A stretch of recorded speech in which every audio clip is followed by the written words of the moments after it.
제가 기도하고 시작하도록 하겠습니다. 하나님 아버지, 오늘도 저희들 하나님 말씀 공부하러 이 자리에 모였습니다. 지금 저희들 중에는 이제 처음 신학원에 함께 공부를 시작하는 지체들이 있습니다. 지금 주님께서 그들의 모든 여정과 또 모든 환경을 보호해 주셔서 마치는 그날까지 또 모든 과정을 마치는 그날까지 함께 공부할 수 있도록 주님 인도해 주시기 원합니다. 또한 주님 처음 함께 공부를 시작했지만 아직 이 자리에 오지 못하신 분들도 있습니다. 주님께서 인도해 주셔서 계속해서 함께 공부할 수 있도록 주님 인도해 주시기 원합니다. 주님, 지금은 시작하는 시간이오니 마치는 시간까지 주님께서 함께 해주시고 오직 주님만이 영광 받으시기 원합니다.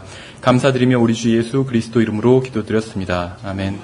프린트물은 뒤에 있습니다. 주보에 있는 데에 있어요. 새로운 건 아니고요. 지난주에 나눠드린 프린트물입니다. 그래서 지난주에 거를 가지고 계신 분들은 계속 보시면 돼요. 지난주에 사실 저희가 이 프린트물, 나눠드린 프린트물을 다 나가질 않았어요. 앞에 1번만 나갔거든요. 왜냐면 이제 다른 필요한 이야기들을 하느라고 어떻게 보면 약간 좀 이제 신학원 처음 시작 오리엔테이션처럼 이야기를 하느라고 이제 1번뿐이 못 나갔습니다. 그래서 오늘은 그 나머지를 이제 살펴보도록 하겠습니다. 일어나 가라는 제목인데,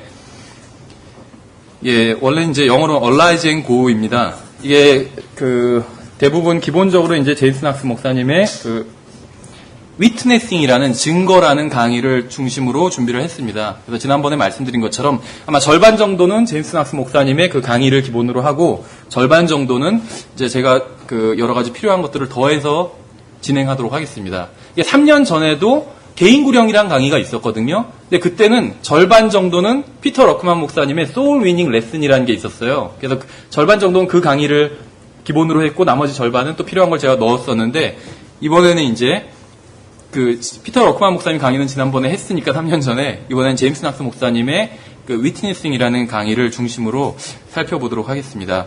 여기서 지난주에 저희가 살펴본 것은 이제 바이블 빌리버란 무엇인가를 살펴봤었죠. 또 그러니까 구령의 정의에 대해서도 살펴봤습니다. 그래서 혹시 지난주에 강의를 못 들으신 분들은 꼭 지금 인터넷에 온라인에 강의가 올라가 있으니까 꼭 미리 들으시기 바랍니다. 그리고 한 가지 광고를 드리면, 혹시 원서 아직 안 쓰신 분들은 이왕 이제 계속 나오실 분들은 써서 내세요. 그러니까 원서를 쓴다고 해서 크게 힘들거나 달라지는 건 없거든요. 이왕 출석하실 분들은 가능하면 써서 내시기 바랍니다. 그리고 이제 여기 계신 분들 해당이 안 되는데 통신과정 들으시는 분들은 제가 이번 주 중에 통신과정에 대한 공지를 올리도록 하겠습니다. 그래서 지난주에 저희가 살펴봤던 것은 이제 구령이 무엇인가에 대해서 살펴봤었죠. 그리고 이제 저희가 사실 이번 강의 이제 시작하는 부분인데, 사실 지난주에 이제 조금 얘기를 하다가 말았습니다. 그것이 무엇이었냐면, 한 사람의 그리스도인이 1년에 한 명에게 복음을 전하면, 그리고 내가 복음을 전한 그 사람이 또 다른 사람에게 복음을 전하고, 이런 식으로 한 사람이 1년에 한 명에게만 복음을 전했을 때 29년 안에 전 세계 사람들이 다 이론상으로는 구원받을 수 있고 복음을 들을 수 있다. 개인 구령을 통해서, 개인적으로는 복음을 듣는 걸 통해서 복음을 들을 수 있다. 이렇게 말씀을 드렸었죠.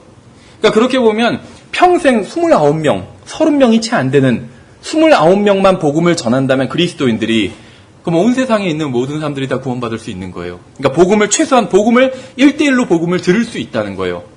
굉장히 놀랍죠. 근데 지금 돌아가는 걸 봐서는 택도 없잖아요. 그걸 봐서는 저 포함으로 얼마나 많은 그리스도인들이 주님의 명령에 순종하지 않는지 확연히 드러난 것이죠. 그래서 지난주에 이제 마지막으로 말씀드린 것이, 어떤 복음을 전하는 것이 많은 신학적인 지식을 요하지 않는다, 이렇게 말씀을 드렸었죠. 그래서 구령하기 위해서, 그 사람을 완전히 설득해서 예수님을 믿게 하기 위해서는 많은 성경 지식이 필요할 수도 있습니다. 또 경험이 많이 필요할 수도 있어요. 하지만 복음을 증거하기 위해서는 신학 지식이 많이 필요하지 않아요. 그러니까 내가 믿는 사람이라면 복음을 전하기 위해서는 많은 성경 지식이 필요한 것이 아니라 내가 믿고 있는 그것을 바로 전해주면 되는 거기 때문에 많이 힘들지 않습니다. 근데 이제 복음을 전하지 않는 이유가 굉장히 많이 있겠죠. 여러분은 왜 복음을 전하지 않으세요?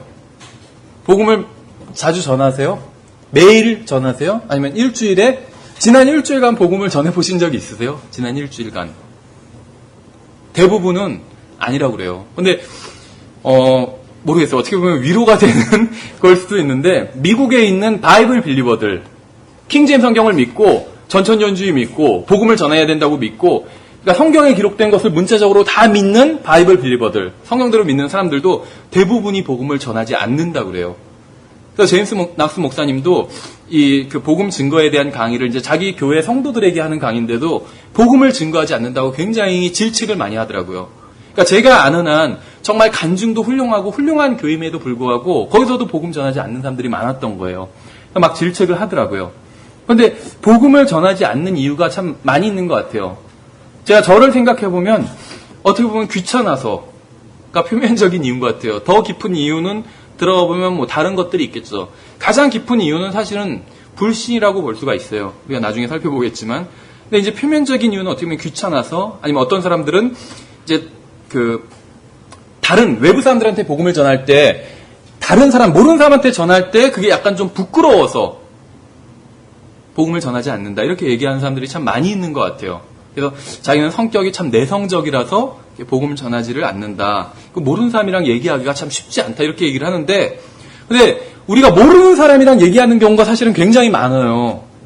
그렇지 않아요?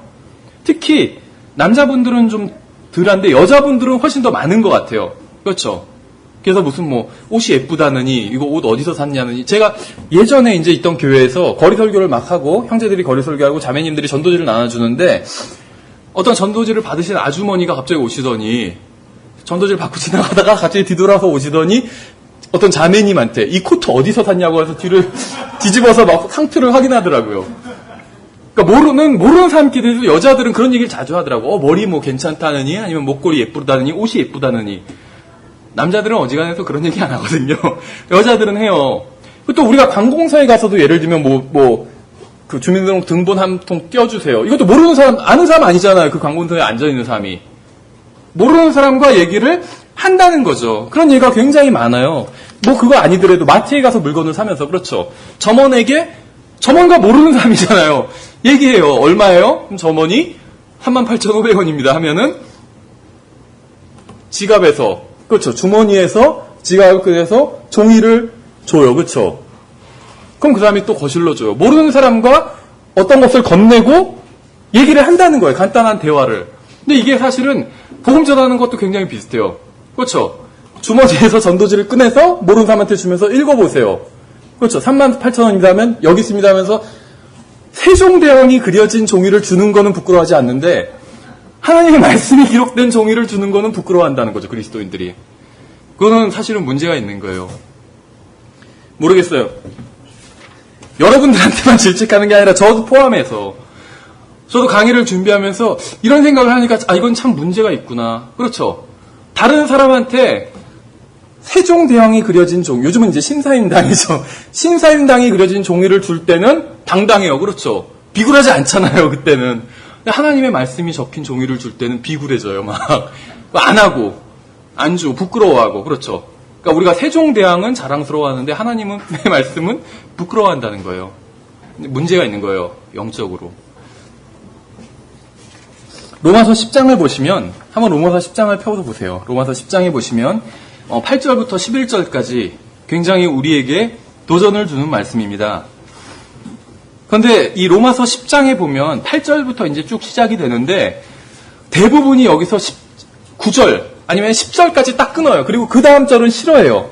한번 같이 보세요. 한번 로마서 10장 8절부터 제가 읽어보면, 그러나 그것이 무엇을 말하느냐, 말씀이 내게 가까이 있어 내 입에 있으며 내 마음에 있느니라 하였으니 곧 우리가 선포하는 믿음의 말씀이라.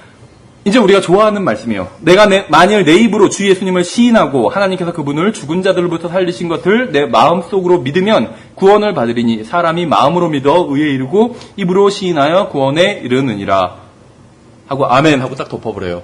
그런데 연결된다는 것이죠. 또 성경 기록이 이르기를 누구든지 그분을 믿는 자는 부끄러움을 당하지 아니하리라 하나니, 이렇게 말씀하고 있어요. 근데 이제 이 부분이 약간 뭐 번역이 잘못됐다는 것은 아니에요. 근데 이제 다른 식으로도 번역이 될 수는 있습니다. 뭐냐면 이게 whosoever believes on him shall not be ashamed인데, 이제 우리말 성경에서는 누구든지 그분을 믿는 자는 부끄러움을 당하지 아니하리라 이렇게 번역을 했는데, 이것도 뭐 잘못된 건 아니에요. 근데 영어로는 이제 중의성이 있다는 것이죠. 그래서 누구든지 그분을 믿는 자는 부끄러워하지 아니하리라 이렇게 번역될 수도 있거든요. 근데 이제 제임스 낙스 목사님은 지금 두 번째 의미로 이걸 강의하고 있어요. 제가 봤을 때 미국의 많은 목사님들이 이걸 두 번째로 이제 더 많이 설명을 하더라고요. 그러니까 복음을 부끄러워하지 않는다. 주님을 부끄러워하지 않는다. 왜냐하면 그 복음이 바로 여기서 말씀하시는 것처럼 믿으면 구원에 이르게 하니까 복음을 부끄러워하지 않는다는 거예요. 근데 우리는 너무나도 많은 순간에 복음을 부끄러워한다는 것이죠. 그러면서 핑계를 대는 게 나는 좀 원래 이렇게 다른 사람들과 말을 잘 못해요. 부끄러움을 많이 타는 성격이에요. 내성적인 성격이에요. 그렇게 얘기를 하면서 저도 그래요. 굉장히 내성적입니다, 사실은.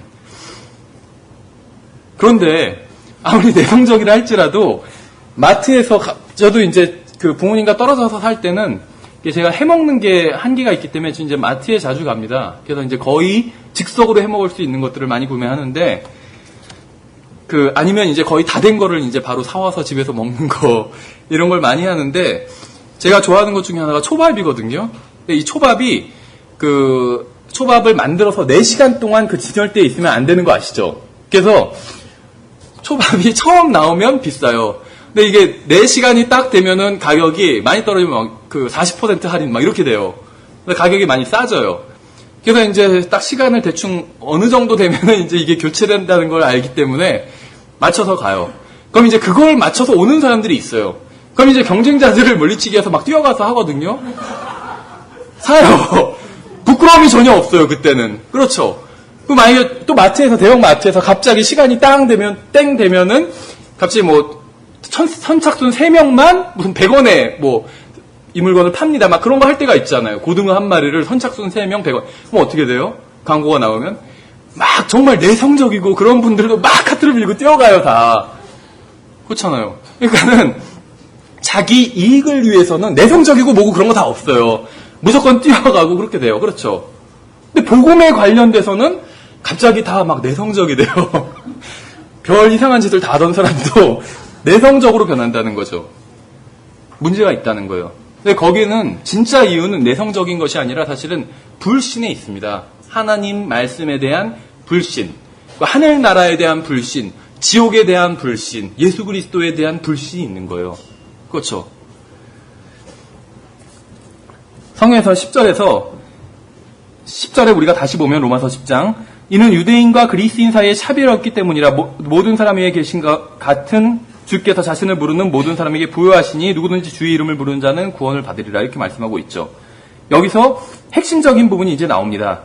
그런즉 그들이 자기들이 믿지 아니한 분을 어찌 부르리오. 당연한 질문을 이제 던지고 있는 거죠. 복음에 대해서 먼저 쭉 얘기를 해놓고 이 복음을 믿으면 누구든지 구원받을 수 있다 해놓고 그런데 왜 사람들이 부르지 않는가? 그렇게 지금 너무나도 당연한 얘기를 하는 거예요. 그런데 부르지 않는 이유가 뭐냐면 믿지 않기 때문에 부를 수 없다 이렇게 말씀하고 있는 거죠. 예수님을 믿지 않는다면 그분을 부르지 않아요. 당연히 그렇죠. 성경에서 보면은 예수님을 부른다, 주의 이름을 부르는 자들 이거는 믿는 자들이라는 표현이거든요. 근데 우리나라에서는 우리나라뿐만 아니죠. 지방교회라는 교회는 이걸 오해해가지고 계속 예수님을 불러요. 예수님, 오 예수님, 오 예수님 막 1시간 동안 부르고 있어요. 모르겠어요. 그 사람들 간증 들으면 그러다가 거듭난 사람도 있대요. 어떤 스님인데 2시간 동안 막 박수치면서 오 예수님 하면서 거듭났다고 하더라고요. 성경적인 거듭남은 아니죠. 착각하는 거예요. 성경에선 예수님의 이름을 부른다는 건 믿는다는 의미입니다. 나중에 그건 찾아보기로 하고 어쨌든 성경은 믿지 아니한 분을 어찌 부르리오. 믿어야지 부를 수 있는 거예요. 그렇죠. 근데 이제 더 중요한 질문이 나와요. 자기들이 듣지 못한 분을 어찌 믿으리오. 그렇죠. 들어본 적이 없는데 어떻게 믿냐는 거죠. 그렇죠. 난 모르지만 다 믿어. 이 말은 잘못된 말이죠. 예전에 교회 다닐 때도 같은 이제 대학생이었는데 나름대로는 신앙의 고민이 굉장히 많이 하던 대학생들이었어요. 그 친구들은 저는 이제 고등학교 때부터 교회를 다니기 시작했는데 그 친구들은 더 어렸을 때부터 교회를 다니던 친구들이었거든요. 근데 그 친구들이 가지고 있는 의문이 있었어요. 그것이 무엇이냐면 우리가 복음을 전할 때 많이 부딪히는 의문들이에요. 왜 하나님이 계시다면 예를 들면 지옥에 가서 영원히 고통받게 하는가? 아니면 어린아이들이 왜 죽는가? 아니면 아담과 이브가 부부고 거기서 이제 다른 사람이 없었다면 그럼 그 자식들이 어떻게 서로 결혼을 하고 출생할 수 있었는가? 이런 것들에 대한 의문이었어요. 그러니까 우리가 봤을 땐 그렇게 어려운 의문이 아니었는데 그걸 그 당시에 대학부 목사님에게 질문을 했었어요, 그 친구들이. 근데 목사님이 대답을 못했다는 거예요. 그러면서 그냥 믿다 보면 나중에는 자연히 알게 된다. 이런 식의 어떤 답변들을 줬었어요. 그건 성경적으로 봤을 때 잘못된 거죠. 들어서 알아야지, 먼저 들어야지 알게 되잖아요. 그렇죠? 들어서 알아야지 그것을 믿을 수가 있는 거예요. 근데 난 모르지만 믿어. 이런 말은 잘못된 말이라는 것이죠. 근데 어쨌든지 성경은 자기들이 듣지 못한 분을 어찌 믿으리요. 이렇게 말씀하고 있어요. 이것도 당연한 얘기죠. 그 다음에 이제 더 중요한 말씀이 나옵니다. 선포자가 없이 어찌 들으리요. 이렇게 말씀하고 있어요. 선포자가 없이 어찌 들으리요. 여기서 선포자라는 말이 나옵니다. 보시면 영어 성경으로 보시면 프리처라고 합니다. 선포자를. 이 선포자가 누구를 말하는 건지 아시겠어요? 교회에서? 먼저 질문. 그럼 우리 교회에 선포자가 있을까요? 우리 교회 있어요. 누구일까요? 이 선포자가. 그러면 선포자가 몇 명일까요? 우리 교회. 누굴까요? 선포자가. 그러니까 성경에서 지금 로마서 문맥에서 이 프리처라고 하는 사람이 누구일까요? 예, 그 근본주의 교회에서는 보통 이 프리처라고 하면 목사님을 의미한다고 가르쳐요. 그래서 뭐 많이 책들이 제목 중에 뭐 프리처, 프리처 and his preaching이라는 책이 있어요. 설교학에 대한 가장 좋은 책이거든요. 제가 아는 대부분의 신학원에서 다 이것을 설교학 교재로 써요. 러크만 형제님 쪽도 그렇고 제임스 낙스 목사님 쪽도 그렇고 다 그래요.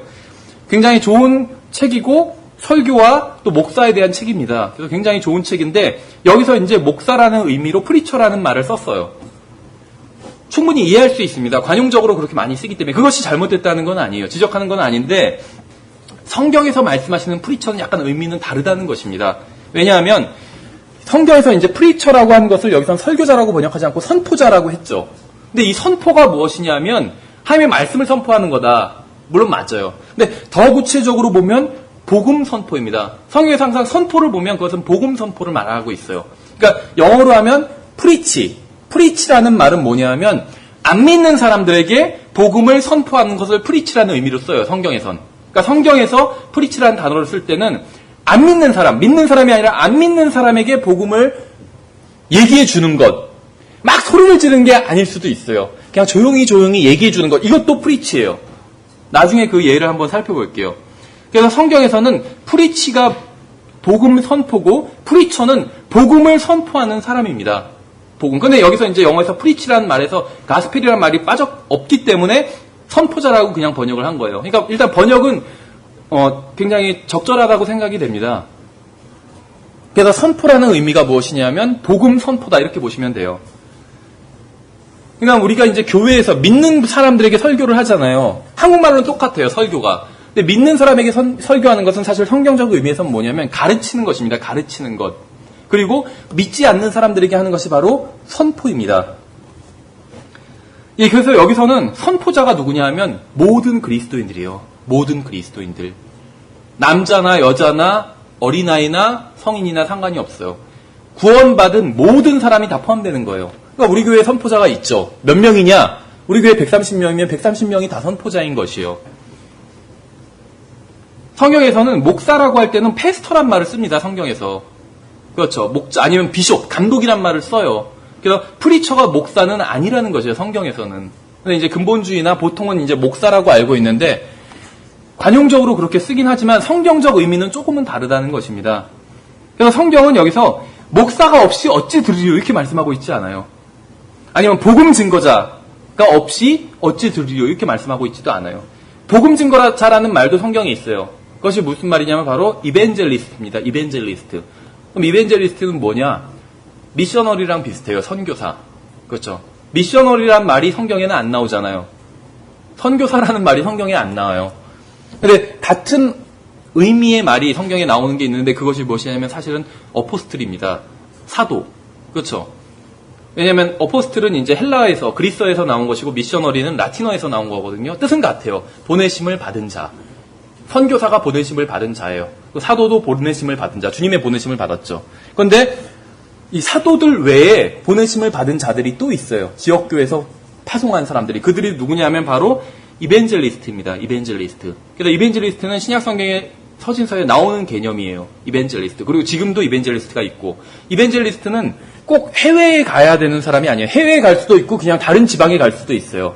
그래서 가서 복음을 전하고 사람들을 모아서 교회를 이제 시작하는 일을 하는 것이 바로 이벤젤리스트가 하는 일입니다. 그래서 교회를 시작해서 거기서 이제 성도들을 양육해요. 한 2년이나 3년 동안. 그럼 거기서 이제 또 부름받은 성도가 있잖아요, 형제가. 그럼 그 사람을 목사로 세워요. 그리고 자기는 또다시 떠나는 거예요. 대부분의 이벤젤리스트들이 이런 일을 합니다. 그래서 지금 제가 그 요즘 읽고 있는 책 중에 그러니까 교회 창립에 대한 책이 있어요. 처치 플랜터에 대한 책. 근데 그분도 이벤젤리스트의 일을 했어요. 근데 이제 그분은 평생 3개의 교회를 세우셨다고 하더라고요. 연세가 지금 좀 되신 분인데. 그러니까 그분은 한 3년보다 조금 더 오래 있었던 거죠, 교회에서. 그래서 교회를 세우고 성도들을 가르쳐서 그 중에서 부름받은 형제가 있잖아요. 그럼 그 사람을 이제 목사로 세우고 떠났는데 자기가 세운 교회들은 다 지금 그 자급자족이 된대요.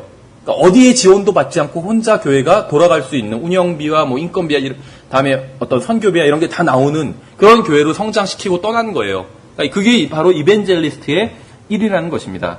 어쨌든 간에 성경에서는 선포자가 없이 어찌 들으리요 이렇게 말씀하고 있어요. 목사라고 하지도 않고 복음 증거자라고 하지 않고 전임 사역자라고 하지도 않습니다. 선포자라고 하고 있어요. 근데 이 선포자는 우리를 말하는 거예요. 믿는 그리스도인들이 전하지 않는데 어찌 들으리요 이 말이에요. 이걸 풀어서 얘기하면, 다른 말로 하면 사도 바울이 너희들이 전하지 않는데 그 사람들이 어떻게 믿겠느냐 이 말을 하고 있는 것이에요. 그래서 선포자라는 것은 복음을 전하는 사람을 의미하는 것이고 이것은 구원받은 모든 사람들에게 해당되는 것입니다. 그래서 성경에서 말씀하시는 선포, 영어로 하면 preaching입니다. preaching. preach는 동사니까 명사로 만들려면 ing를 붙여서 명사로 만든 거죠. 그래서 preaching. 이게 선포예요. 근데 이 preaching, 선포의 성경적 정의는 무엇이냐면 예수님을 아는 사람이 예수님을 모르는 사람에게 예수님을 알려주는 것. 이것이 선포예요. 예수님에 대해서 얘기해 주는 것. 모르는 사람에게 아는 사람이. 그래서 선포는 설교단에 서서 믿는 자들에게 성경을 강론하는 것이 아니에요. 그건 선포가 아니에요. 물론 우리가 선포라고 말할 수 있겠죠. 그걸 우리의 어떤 일반적인 한국어에서 말할 수 있을지 모르지만 성경적 의미의 선포는 아니라는 것입니다. 그러니까 국어사전에서는 제가 지금 선포하고 있다고 이렇게 말할 수도 있겠죠. 근데 성경에서는 그렇게 말하지 않아요. 제가 지금 여러분에게 예수님 믿으라고 하는 건 아니잖아요. 그러니까 저는 선포하고 있는 건 아니에요. 가르치고 있는 것이고 나중에 성경을 만약에 강의하면 그건 강론하고 있는 것이고 약간은 다르다는 것이죠. 그래서 선포는 누군가에게 예수님을 알려주는 것, 이것이 선포입니다. 이것이 프리칭이고. 생각해 보세요. 예수님을 모르는 사람들이 우연히 예수님을 알게 될 수가 있을까요? 우연히 알게 됐다, 예수님을. 그럴 수는 없어요. 예수님을 모르는 사람들이 스스로 예수님을 찾아 나서지는 않는다는 것이죠. 그들이 와서 복음을 들으려고 하지 않기 때문에 믿는 사람 중에 누군가 그들에게 가서 복음을 증거해야 된다는 것입니다. 그렇죠. 그래서 교회는 1차적으로는 복음을 증거하는 곳은 아니에요. 그러니까 교회에서 복음을 증거하는 게 잘못됐다는 게 아니라 주된 사역은 아니라는 거예요. 마치 이것과 같아요. 사도 바울의 주된 사역은 무엇이냐면 이방인들에게 복음을 전하는 것이었죠. 그러니까 사도 바울이 복음을 전하다 보니까 한참 얘기하고 있는데 이 사람이 유대인이에요. 그럼 그만. 내 사역은 당신들에게 복음을 전하는 게 아니다. 이렇게 얘기하지 않겠죠. 그래서 주로 이방인들에게 복음을 전하지만 유대인들에게도 복음을 전했겠죠. 그리고 베드로도 마찬가지죠. 베드로는 주로 유대인들에게 복음을 전하는 일을 했어요. 맡았어요. 사도 바울에 의하면 베드로의 직분이 그거라고 말씀했어요. 그렇죠. 할례자들에게 복음을 증거하는 걸 했지만 베드로가 또 이방인을 만나면 가만히 있었을까요? 그건 아니죠. 고넬료 같은 경우에 이방인이잖아요. 그러나 베드로가 복음을 증거했죠. 근데 교회의 주된 기능은 무엇이냐면 성경을 가르치는 일을 하는 겁니다. 믿는 자들에게. 왜냐하면 교회라는 자체가 믿는 자들을 말하는 거잖아요. 믿는 자들의 무리. 그래서 믿는 자들에게 성경을 가르치는 게 교회의 일이에요. 하지만 교회에서 필요하다면 믿지 않는 사람이 오면 당연히 복음을 증거해야 되겠죠. 그게 뭐 잘못됐다는 건 아니에요. 다만 주된 그 사역은 아니라는 것이요. 그러나 그것도 당연히 사역 중에 일부로 들어갈 수는 있겠죠. 그러면 믿는 자들에게 복음을 전하지 말아야 되냐, 교회는? 그건 아니에요. 교회 안에서는 믿는 자들에게 가르치고 교회 밖으로 나아가서 믿지 않는 자들에게 복음을 증거하는 거예요. 교회 안에는 믿는 사람들이 모였잖아요. 대부분은. 그 교회 밖에는 대부분이 믿지 않는 사람들이잖아요. 그래서 나가서 복음을 전하는 것이죠. 그러니까 교회의 할 일이 무엇이냐면 성도들에게 성경을 가르치는 것. 이것이 교회의 할 일이고 두 번째는 또 복음을 증거하는 것. 이것이 교회의 할 일입니다. 교회 내에서는 성경을 가르치고 교회 밖에서는 복음을 증거하고 이것이 이제 그 교회의 일이라는 것이죠. 그래서 사람들이 복음을 들으러 교회에 오는 사람은 굉장히 적습니다. 대부분은 그러지 않아요. 그래서 믿는 사람들이 찾아가야 된다는 것이죠. 그렇죠. 믿지 않는 사람이 여러분 집에 노크를 하면서 누구세요? 나가보니까 저 복음을 들으러 왔는데요. 시간이 있으면 저에게 복음을 얘기해 주시죠. 이렇게 하지 않잖아요. 그렇죠. 거꾸로예요. 그래서 우리가 찾아가서 똑똑 노크를 하고 복음을 전하러 왔는데요. 시간 있으면 복음을 좀 들어보시죠. 이렇게 얘기를 해야 돼요. 그렇죠.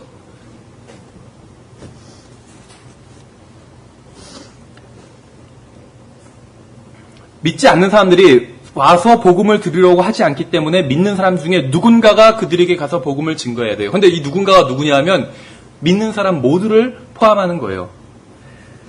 굳이 자신이 복음을 전하지 않아도 하나님께서 다 알아서 하실 것이라고 생각하는 사람들이 있어요. 내가 전하지 않아도 굳이 복음 전하는 사람들 그래도 있다 이렇게 얘기하는 사람들이 있죠. 그런데 그러면 내가 하지 않아도 그렇죠. 목욕하는 사람 다 있잖아요. 그럼 난 목욕 안 해도 되는 거네요. 내가 하지 않아도 밥 먹는 사람들이 있잖아요. 그럼 나는 밥 안 먹어도 되는 거네요? 아니잖아요. 다 각자가 할 일이 있다는 것이죠. 하나님께서는 특정한 일을 특정한 방법으로 하시려고 정하셨습니다. 무슨 말이냐면 하나님께서 황소와 염소의 피로 인간을 구원하실 수 있었을까요? 성경에 의하면 황소와 염소의 피로는 구원받을 수가 없다. 이렇게 히브리서에서 말씀하고 계시죠. 그런데 만약 가정을 해보는 거예요. 황소와 염소의 피로 구원을 하실 수 있었을까요? 있었어요. 그렇게 정하셨다면. 그렇죠. 히브리서에서 만약에 지금은 히브리서에서 기록된 것은 황소와 염소의 피로는 죄들을 사할 수 없다고 말씀하고 있죠. 그런데 만약에 하나님께서 황소와 염소의 피로 죄들을 사할 수 있느니라 하면은 있는 거예요. 다만 하나님께서 그 방법을 선택하지 않으셨어요. 하나님께서 어떤 종교적인 행위를 통해서 인간을 구원하실 수도 있었겠죠. 그걸 선택하셨다면. 그러나 그걸 선택하지 않으셨어요. 하나님께서 우상 숭배를 통해서 인간을 구원하실 수도 있었을 거예요. 그러나 하나님께서는 그걸 선택하지 않으셨습니다. 하나님께서 선택하신 건 뭐냐면 자기의 아들의 피를 통해서 인간을 구원하고자 하셨고 그렇게 그걸 선택하셨어요. 그 방법을. 이게 하나님께서 선택하신 방법이라는 것이죠. 마찬가지로 하나님께서 밤하늘의 별들로 복음을 수놓아서 사람들이 보고 구원받을 수 있게 하실 수도 있었어요. 그러나 그렇게 하지 않으셨죠. 아니면 하나님께서 초자연적인 방법으로 사람들의 마음을 움직여서 모두 강제로 복음을 믿게 할 수도 있었어요. 그러나 그렇게 하지도 않으셨다는 것입니다. 하나님께서 선택하신 방법은 주님을 알고 구원받은 사람들이 주님을 모르는 사람들에게 어떻게 주님을 알 수 있는지 증거하는 방법을 선택하셨어요. 왜 그런지는 모르지만 그것이 하나님께서 선택하신 방법입니다. 저는 하나님께서 다른 방법으로 인간을 구원하실 수 없었다는 얘기를 하는 것이 아니라 주님은 다른 방법을 통해서도 얼마든지 사람들을 구원하실 수 있었지만 그렇게 하지 않으셨어요. 하나님께서 복음 선포의 어리석은 것으로 믿는 자들을 구원하기를 기뻐하셨다고 성경에 기록하고 있습니다. 여러분 아시는 것처럼 고린도전서 1장에 있어요. 제가 읽어보면 십자가를 선포함이 멸망하는 자들에게는 어리석은 것이로되 구원받은 우리에게는 하나님의 권능이니라. 하나님의 지혜에 있어서는 세상이 지혜로 하나님을 알지 못하였으므로 하나님께서 복음 선포의 어리석은 것으로 믿는 자들 구원하시는 것을 기뻐하셨도다. 근데 영어 성경 중에 변개된 성경인 이 구절이 바뀌어 있는데 어떻게 바뀌어 있냐면 복음이 하나님의 복음을 어리석은 것이라고 바꿔놨어요. 변개된 성경은 영어 성경 중에 복음이 어리석은 거. 근데 복음은 어리석은 게 아니에요. 복음은 하나님의 지혜예요. 하나님의 지혜. 그럼 어리석은 게 뭐냐면 복음 선포가 어리석은 거예요. 그렇죠. 복음 선포는 사람에게만 허락된 것이죠. 천사는 허락받은 적이 없어요. 예수님을 아는 사람이 예수님을 모르는 사람에게 설명해 주는 것, 예수님을 알게 해주는 것, 이것이 복음 선포라고 말씀을 드렸죠. 이게 굉장히 어리석은 방법이에요. 그렇죠. 우리가 복음을 선포하면 다 믿는 게 아니잖아요. 안 믿는 사람들이 더 많아요. 90% 이상, 95% 이상이 안 믿어요. 개인 구령을 해도, 개인적으로 만나서 설명을 해줘도 95% 이상이 안 믿어요. 그런데 만약에 천사가 나타나서 복음을 설명해 준다면 복음을 믿겠죠. 그것이 더 나은 방법 같아요. 그리고 사람이 죽을 수밖에 없는 사람, 영혼에 대해서 모르는 이 죽을 수밖에 없는 사람이 죽을 수밖에 없는 사람에게 복음을 설명해 주는 것 굉장히 어리석어 보입니다. 그런데 하나님께서는 이것을 기뻐하셨다는 거예요. 자세한 이유는 모르지만 하나님께서 이것이 선택하신 방법이라는 것입니다. 예, 그래서 한번 이제 이 시간에는 구원받은 세 사람을 한번 살펴보도록 하겠습니다. 나중에 더 자세히 살펴볼 텐데 여기서 좀 더 간단히 살펴보도록 할게요. 그래서 구원받은 세 사람, 구원받은 사람들의 모습이 성경에 간혹 나옵니다. 특히 사도행전에. 그런데 우리가 오늘 살펴볼 사람들은 세 사람인데 한 사람은 흑인이에요.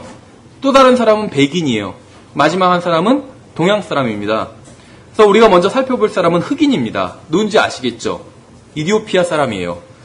이디오피아는 아프리카 대륙에 있는 것이죠. 이 아프리카 사람은 매우 신실한 종교인이었어요. 굉장히 또 열심히 있는 종교인이었습니다. 사도행전 8장을 보시면 사도행전 8장을 한번 펴보세요. 거기서 이제 여러 구절을 한번 찾아봐야 되는데 사도행전 8장에 보시면 27절부터 보시면 사도행전 8장 27절에 빌립이 일어나 가는데 보라 이디오피아 사람 곧 이디오피아 여왕 간다게 밑에서 그녀의 모든 국고를 맡아 큰 권세를 가진 내시가 경배하러 예루살렘에 왔다가 이렇게 얘기하고 있죠. 이 사람은 직장에 휴가를 내서 이제 여행을 한 거예요. 우리식으로 하면. 그런데 어떤 플로리다의 무슨 뭐 디즈니랜드에 놀러 간 게 아니라 경배를 하러 갔어요. 대단하지 않아요? 휴가를 냈는데 놀러 가기 위해서 휴가를 냈다는 게 잘못했다는 게 아니에요. 휴가를 냈는데 특별히 하나님을 찾고 하나님께 경배하기 위해서 휴가를 낸 거예요. 그 휴가 기간을 그렇게 사용하려고. 대단히 훌륭한 사람이었죠. 나쁜 사람이 아니에요, 이 사람은. 이 사람은 특별히 시간을 내서 하나님께 경배하러 예루살렘으로 갔어요. 보세요. 이 사람이 휴가를 낸 목적도 굉장히 선하고 훌륭한 거였죠. 하나님께 경배하러. 그리고 이 사람이 찾아간 도시 예루살렘이었어요. 이 당시에서는 하나님을 바르게 경배하기 위해서는 반드시 예루살렘에 가야 됐죠. 지금식으로 하면 휴가를 내서 교회에 온 거예요. 성경대로 믿는 교회. 휴가를 내서 절에 가서 어떤 신을 찾으려고 간 것이 또 아니고 이슬람 사원에 간 것도 아니에요. 바른 교회에 찾아간 거예요. 휴가를 내서. 보세요. 굉장히 훌륭한 사람이었어요. 여러분 휴가를 내서 성경 공부하러 가는 사람 본 적 있어요? 전 본 적 없어요. 거의. 굉장히 드물어요. 그런 사람은. 그러나 이 아프리카 사람은 하나님께 경배하기 위해 고국을 떠나 먼 지역까지 찾아갔어요. 이 사람은 병거를 타고 갔습니다. 병거. 마차예요. 마차. 비행기를 타고 간 게 아니에요. 에어컨이 나오는 편안한 좌석에 앉아서 여행할 수 있는 차를 타고 간 것도 아닙니다. 그는 병거, 마차예요. 흔들리는 마차. 마차를 타고 아프리카의 시내 사막을 건너 예루살렘으로 하나님을 경배하러 갔습니다. 훌륭한 사람이에요. 이 사람은. 28절을 보시면 계속해서 돌아가면서 자기 병거에 앉아 대언자 이사야의 글을 읽더라.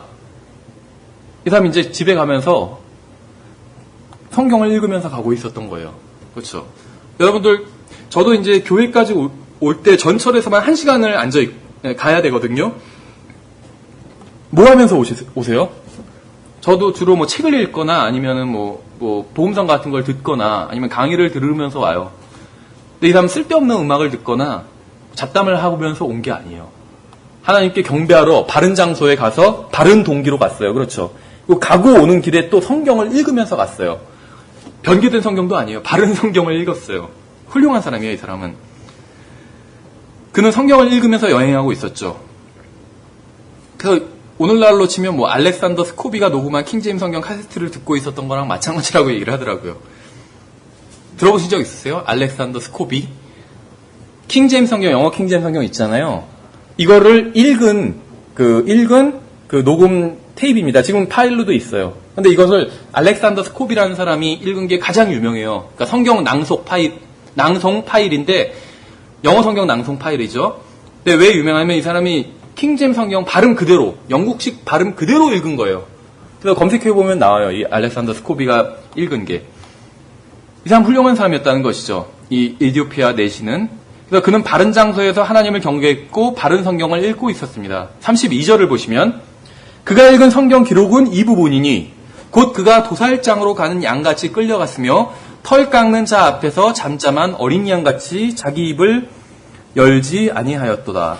이것은 이사야 53장이죠. 이사야 53장. 이것은 성경에서 하나님의 어린 양이신 예수님께서 우리를 위해 고난받으시고 십자가에 못 박히신 것을 가장 정확하게 보여주고 있는 구약 성경의 구절입니다. 그렇죠. 이때는 아직 신약 성경이 없었잖아요. 그러니까 신약 성경으로 치면 더 복음을 직접적으로 말씀하고 있는 구절들이 있는데 신약 성경이 없는 상태에서 구약 성경만 갖고 있는 상황에선 복음을 가장 잘 설명하는 구절이 어디 있냐 하면 바로 이사야 53장을 들 수가 있겠죠. 그러니까 이 사람은 아직 거듭난 사람이 아니에요. 근데 바른 동기로 하나님을 찾아서 바른 곳으로 갔고 바른 성경을 읽고 있었는데 성경에서 엉뚱하게 뭐 낳고 이런 부분 읽다가 덮었다는 사람 있잖아요. 그런 부분을 읽고 있는 것도 아니에요. 복음에 대해서 읽고 있어요. 이 사람은 복음에 대해서. 지금까지 분위기가 굉장히 좋죠. 33절 보시면 그가 굴욕을 당하며 공정한 재판을 받지 못하였으니 누가 그의 세대를 밝히 드러내리오. 이사야 인용하는 것이죠. 이는 그의 생명이 땅에서 빼앗김을 당했기 때문이로다. 였더라. 내시가 빌립에게 응답하여 이르되 원하노니 대언자는 누구를 가리켜 이것을 말하느냐. 자기를 가리키느냐 아니면 다른 사람을 가리키느냐 하며. 잘 들어보세요. 이 사람은 하나님을 믿었던 사람이죠. 그래서 예루살렘으로 경배하러 갔던 사람이에요. 그는 하나님께 경배하는 사람이었어요. 그렇죠? 하나님을 믿는데도 경배하지 않는 사람 많이 있잖아요. 그는 하나님께 경배하기 위해 대륙을 가로질러 올 만큼 신실한 사람이었습니다. 그는 성경을, 그것도 예수님의 대속적인 죽음을 말씀하고 있는 이사야 53장을 읽고 있었어요. 역대하에서 사람 나오는데 막 이름만 나오는데 그런 데를 읽고 있었던 것이 아니라 복음, 구약 성경에서 복음을 가장 잘 설명하고 있는 이사야 53장을 읽고 있는데도 불구하고 예수님을 찾지 못했던 것이에요. 그렇죠? 이게 누구에 대한 얘기인지 모르는 거예요. 우리는 다 알죠. 이사야 53장 보면 이거 누군지 알아요. 다. 그렇죠? 하나님의 어린 양이 누군지 아는데 이 사람은 이 구절을 읽으면서도 하나님의 어린 양이 누군지 전혀 모르고 있었다는 거예요. 나쁜 사람도 아니고 종교에 관심 없어요. 전 그렇게 말하는 사람도 아니었어요. 종교에 관심이 있고 그것도 바른 종교. 이때 바른 종교는 유대교였죠. 또 바른 유대인들이 다 하나님을 바르게 섬긴 게 아니었잖아요. 근데 이 사람은 바르게 섬기는 사람이었어요. 경배해야 될 땐 예루살렘 먼 지역 대륙을 건너서 지금으로 치로 말하면 자전거 여행으로 대륙을 건너는 것과 마찬가지예요. 예배 드리러 올 때. 대단하지 않아요? 저도 우리 교회까지, 집에서 교회까지 1시간 반이 걸리거든요. 근데 제가 볼 때는 우리 교회 평균인 것 같아요. 더 멀리서 오시는 분들도 있어요. 그렇죠? 근데 이 사람은 대륙을 가로질러 왔어요. 예배 드리러. 하나님께. 훌륭한 사람이었죠. 그리고 우리식으로 하면 전도지를 읽고 있는 거예요. 근데 이 내용이 무엇인지 전혀 모르겠다고 얘기하고 있는 것이죠. 지금 빌립한테. 만약 하나님을 믿는 어떤 사람이 경배하기 위해 먼 길을 마다않고 가면서 구약성경 이사야 53장을 읽고 있는데도 불구하고 예수님을 찾지 못했다면 이디오피아 내시 같은 사람이 하나님을 믿고 있고 복음을 말씀하고 있는 전도지를 보면서도 그것도 이 사람은 진심으로 읽고 있겠죠. 건석으로 읽는 것이 아니라. 그런데도 불구하고 예수님을 찾지 못했다면 여러분 주위에 있는 사람들은 예수님을 찾을 수 있을까요? 여러분 주위에 있는 사람보다 이 사람이 훨씬 하나님께 더 가까이 있는 사람이죠. 복음에. 이 사람은 예수님을 찾지 못했어요. 결론은. 그러면 여러분 주위에 있는 사람은 예수님을 찾을 수 있을까요? 생각해 보세요. 여러분 주위에 있는 사람들, 그것이 누군지 몰라요. 직장 동료건 학교 친구건. 그 사람들과 이디오피아 내시를 비교해 보면 누가 더 하나님과 가까이 있는 사람인가요? 이디오피아 내시죠. 근데 이 사람은 예수님을 찾지 못했어요. 어린 양에 대해서 읽으면서도, 어린 양의 대속에 대해서 읽으면서도 이게 누구에 대한 이야기냐 이렇게 할 정도로 전혀 감을 잡지 못했어요. 그러면 우리 주위에 있는 사람들도 감을 잡지 못할 거란 거예요. 전혀. 더 가망성이 없다는 거예요. 여기서 만약에 성경이 끝났다면, 사도행전이 끝났다면 이디오피아 내시는 구원받지 못하고 죽어서 지옥에 가게 되는 거예요. 그렇죠. 여기까지 해서 끝이라면 빌립이 복음을 전하지 않았다면 이디오피아 내시는 죽어서 지옥에 가는 거예요. 그런데 우리 주위에 있는 사람은 10배는 더 지옥에 가겠죠. 그런 식이라고 한다면. 그래서 이디오피아 내시가 이런 상황인데도 불구하고 예수님을 찾지 못했다면 우리 주위에 있는 사람도 예수님을 찾지 못한다는 것입니다. 우리 주위에 있는 그 누구도 예수님을 스스로 우연히 알게 될 수 있는 사람은 전혀 없다는 것이요. 그렇죠. 다시 사도행전 8장 26절로 돌아와 보겠습니다. 우리가 여긴 건너뛰고 읽었는데 26절에 보시면 만약에 성경에 밑줄 치기를 좋아하시는 분들이 있다면 여기에 이제 밑줄을 쳐야 될 부분이 나와요. 26절에 보시면 주의 천사가 빌립에게 말하여 이르되 일어나 남쪽으로 나아가 예루살렘에서 가자로 내려가는 길로 가라 하였는데 그곳은 사막이니라. 우리나라 말로는 이게 좀 떨어져 있는데 영어로는 arise and go입니다. 근데 이 말이 하나의 이렇게 대꾸를 이루어서 많이 나와요. 사도행전에서 여러 번 반복돼요. 근데 이제 우리말 성경에서 번역될 땐 일어나 가라 이 말이 좀 멀리 흩어져 있어요. 근데 영어에서 바로 붙어 있는 말입니다. arise and go. 주님께서 천사를 통해서 빌립에게 하신 말씀은 명령이 있었는데 무엇이냐면 arise and go예요. 일어나 가라. 이게 바로 이번 과의 제목이죠. 복음을 전하는 가장 첫 번째 어떤 할 일은 일어나 가는 것이요. 일어나 가는 것. 그렇죠. 26절에 주님께서는 일어나 가라고 빌립에게 명령하셨죠. 27절에 뭐라고 나와 있는 줄 아세요? arose and went. 빌립이 일어나 갔더라 이렇게 나와요. 그런데 arise and go. 일어나 가라는 주님의 명령이 나오는 곳마다 바로 다음 절에서 나오는 말이 뭐냐면 그가 일어나 갔더라 이렇게 나와요. 대단하지 않아요? 하나님께서 일어나 가라고 말씀하셨고 성경은 빌립이 일어나 갔다고 기록하고 있습니다. 빌립은 하나님의 말씀에 순종해서 갔고 하나님께 경배하고 성경을 읽으며 병거를 타고 가는 이디오피아 사람을 만나게 된 것이죠. 그래서 주님의 명령에 순종해서 복음을 전하러 나아가면 매번 이렇게 이디오피아 내시처럼 준비된 영혼을 만날 수 있는 건 아니에요. 그러나 언젠가는 준비된 영혼을 만날 수 있게 된다는 것이죠. 그래서 지난번에 낚시 얘기를 말씀드렸죠. 낚시를 하면 매번 잡아오는 게 아니에요. 물고기를. 낚시를 하면. 그런데 계속 나가다 보면 언젠가는 물고기를 잡을 때가 있게 된다는 것이죠. 마찬가지라는 것이죠. 복음을 전하러 나가면 매번 다른 사람을 설득해서 예수님을 믿게 할 수 있는 것은 아니지만 언젠가는 구령할 수 있게 된다는 것이죠. 29절도 보시면 그때 성령께서 빌립에게 이르시되 가까이 가서 이 병거에 합류하라 하시거늘 빌립이 거기로 내시에게로 달려가 그가 대언자 이사야의 글을 읽는 것을 듣고 이르되 그대가 읽는 것을 깨닫느냐 하며 빌립이 이르되 누가 나를 지도해 주지 않으면 어찌 내가 깨달을 수 있으리요 하고 빌립이 올라와 자기와 같이 앉을 것을 청하니라. 내시는 예수님께서 우리의 죄값을 치르기 위해 십자가에 달려 죽으신 부분을 읽고 있었죠.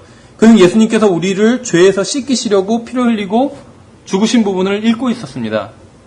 그러나 그는 우리의 범죄들로 인해 부상을 당하고 우리의 불법들로 인해 상하였노라. 그가 징벌을 받음으로 우리가 화평을 누리고 그가 채찍에 맞음으로 우리가 고침을 받았도다. 이사야 53장이거든요. 이게 5절인데 이런 부분을 읽고 있었어요. 너무나도 우리가 봤을 때 뻔한 구절인데 믿지 않는 사람은 이것을 상상도 못해요. 이 구절이 복음에 대한 것인지 상상을 못한다는 것이요. 예를 들면 요한복음 3장 16절 굉장히 유명한 구절이잖아요. 대부분 다 알아요. 그게 요한복음 3장 16절이라는 걸 안 믿는 사람들도 많이 알아요. 근데 이것의 요한복음 3장 16절의 정확한 의미를 알고 있을까요? 몰라요. 안 믿는 사람들이 요한복음 3장 16절의 정확한 의미를 알고 있었다면 구원받았을 거예요. 그러니까 우리는 알고 있지만 그들은 몰라요.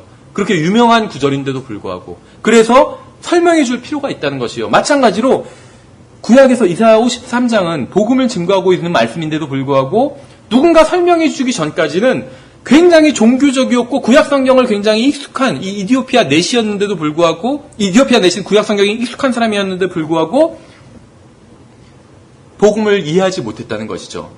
그래서 이디오피아 내시가 그렇다면 우리 주위에 있는 사람도 별로 다르지 않다는 것입니다.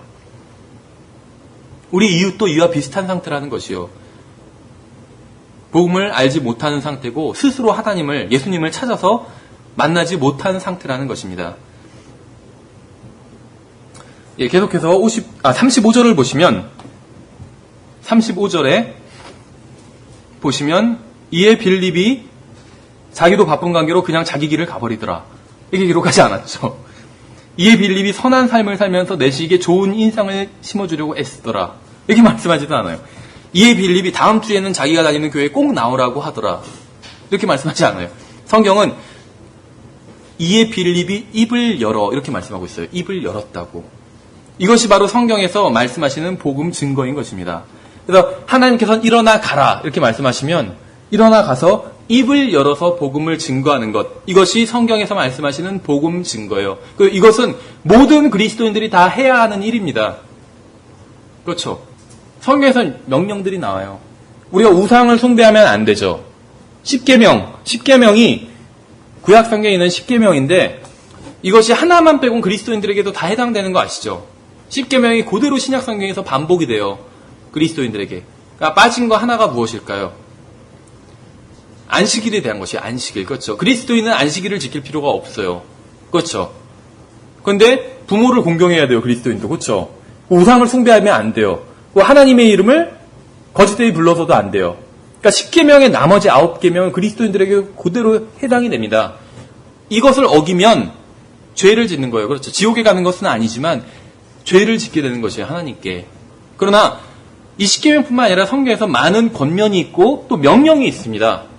권면과 명령은 좀 다르죠. 차이가 뭘까요? 예를 들면 사도 바울은 그 결혼에 대해서 권면을 할 때 그냥 그대로 혼자 지내라 이렇게 권면을 했잖아요. 그래서 이것은 주의 명령은 아니다 이렇게 말씀했잖아요. 그건 권면이에요. 권면. 따르면 좋고 안 따라도 죄를 짓는 것은 아니에요. 그런데 명령이 있다는 것이죠. 명령. 그 명령 중에 무엇이냐면 바로 복음, 나의 증인이 되라고 하신 명령이 있어요. 복음을 증거하라. 온 세상에 가서 모든 피조물에게 복음을 증거하라. 마가복음 16장 15절인가요? 온 세상에 가서 모든 피조물에게 복음을 증거하라. 명령을 하셨어요. 명령. 그래서 복음을 증거하라는 명령을 순종하지 않으면 우상 숭배한 거랑 똑같아요. 도둑질한 거랑 똑같아요. 간음한 거랑 똑같아요. 똑같아요. 명령을 어긴 건 똑같다는 것이죠. 그래서 복음을 증거하는 것은 무엇이냐면 어떤 간접적인 방법을 생각하는 사람들이 있어요. 난 나가서 복음을 증거하진 않지만, 예를 들면 나가서 복음을 증거하진 않지만 뭐 복음 증거를 위해서 뭐 헌금을 한다든지 아니면 전도지를 제작하게 하기 위해서 특별 헌금을 한다든지, 그게 잘못됐다는 건 아니에요. 잘하는 거예요. 근데 그걸 했다고 해서 복음 증거가 면제되는 것은 아니라는 것이죠. 그걸 하는 건 잘하는 거지만 그것과 별개라는 것이에요. 복음 증거는 우리 한 사람 한 사람이 복음 예수님의 증인이 돼야 된다는 것입니다. 나는 뭐 병참 부대에 속해 있다 뭐 이럴 수가 없어요. 우리는 주님의 군사로서 복무하는 거잖아요. 주님의 가족이고 주님의 양이지만 다른 한편으로는 또 주님의 군사잖아요. 어떤 사람은 자기는 보직이 보급부대라는 것이죠. 보급부대. 행정계. 그래서 다른 사람들 내보내고 막 그런 거라고 생각하는 사람이 있는데 아니에요. 주님의 군대에선 그런 게 없어요. 다 최전선에서 싸우는 소총수예요. 다 똑같은 소총수예요. 예. 그래서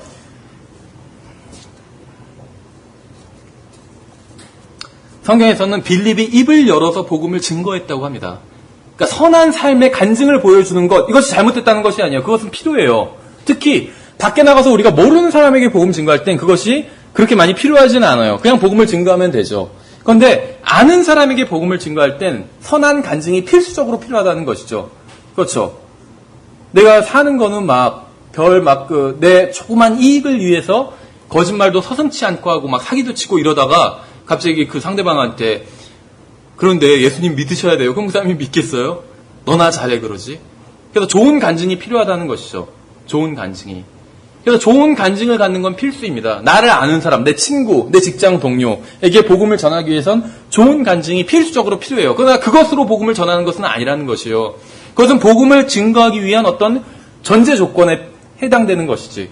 복음을 증거하는 것 자체는 아니라는 것입니다. 복음을 증거하는 것은 항상 입을 열어서 복음을 증거하는 거예요.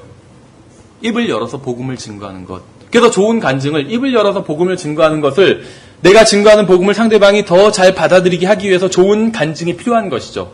우리가 나중에 살펴보겠지만 그럼 좋은 간증이 없어요. 현재 내가 직장에서나 학교에서나 예를 들면 소위 세상 말로 개판을 치면서 살았어요.